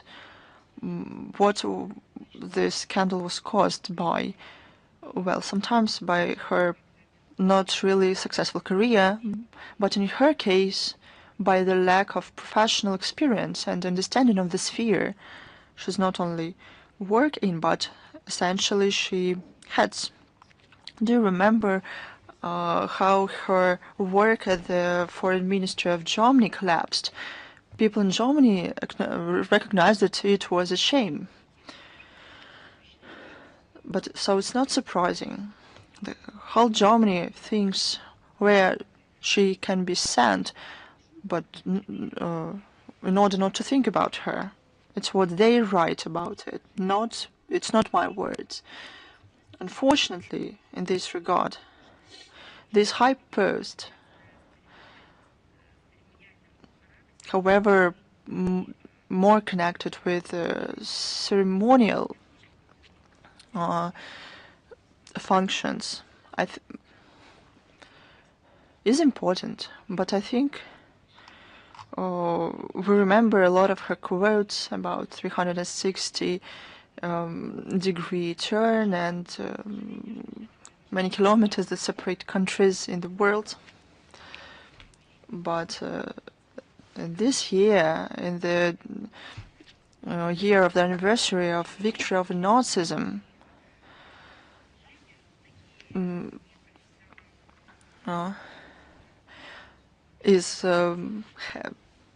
the UN is headed by such a person. All of this, unfortunately, harms the image of the United Nations. But what's more important on its work, I'll tell you one more time. The position of the President of the UN General Assembly is a ceremonial in nature. Usually it coordinates the work of the UN General Assembly. The powers are reflected in the UN Charter, so some restrictions will be placed on her work. People before her worked in that position for 8 years, and decisions that are being taken by the UN General Assembly, these are the decisions taken by the UN member states. But as for the mandate, it is restricted to 1 year. That's my answer to your question. Thank you, Ms. Zakharova.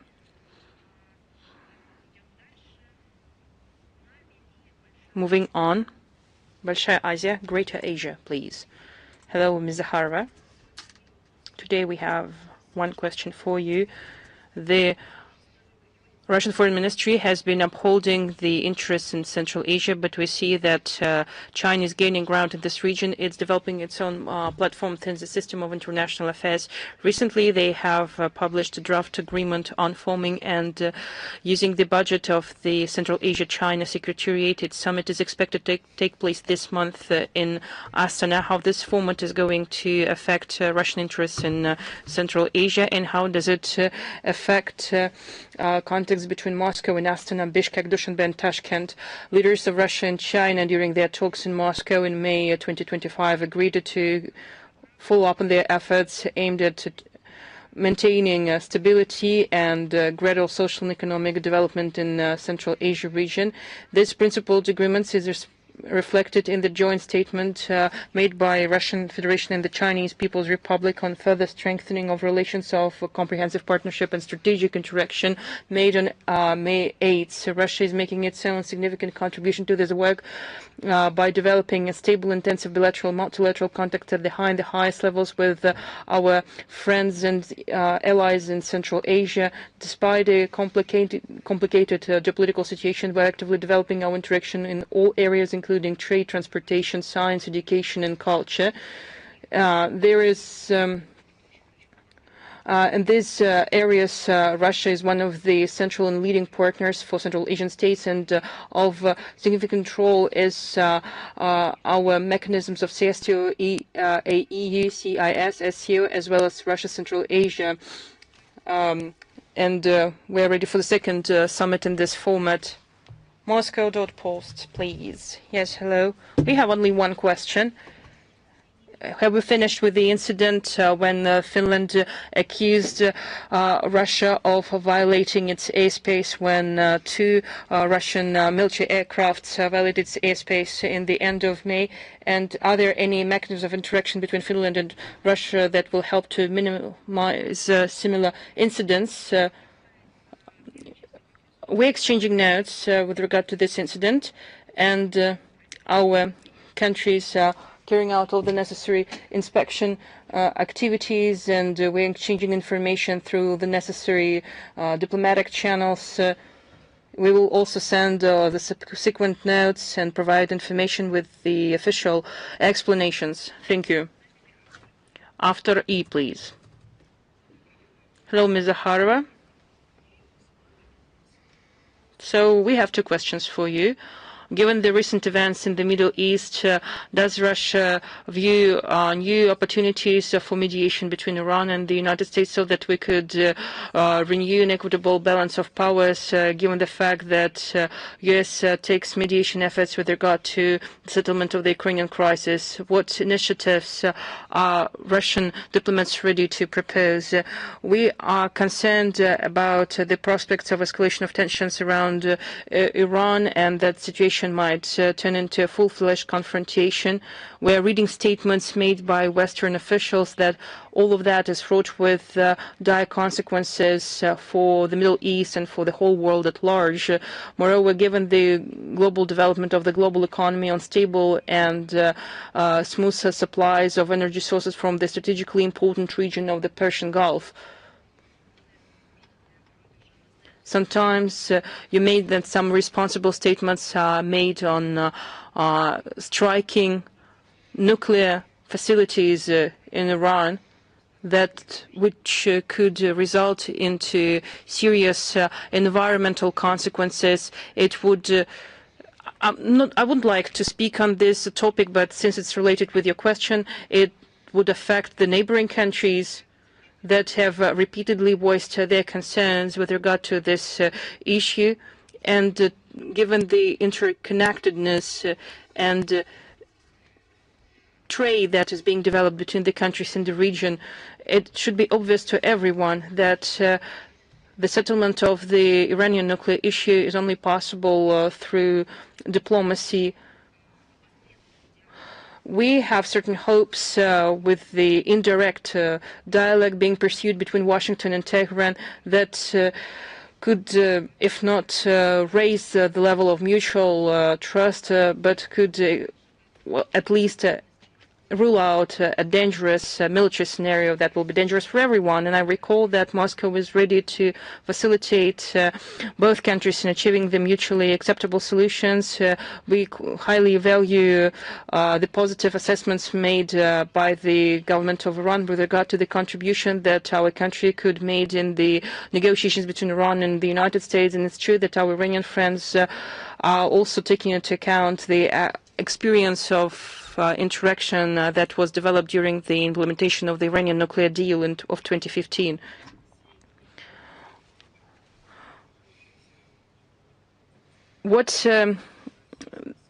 How the Russian Foreign Ministry could assess the effectiveness of its information work of our country at the international stage, given the ongoing information wars and Russian media being blocked abroad? I believe that your question could result into writing a book or even writing an academic paper. We can speak so much about this issue. I can provide you so many facts, how mass media of Russia is building up its presence in various parts of the world, what persecutions and discrimination our journalists are dealing with.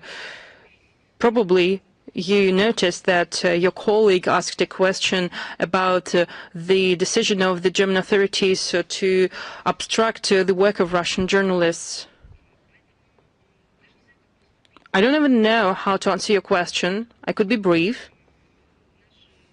I can say that Russian mass media and Russian journalists are doing their best when they're working under huge pressure, and they are doing their job.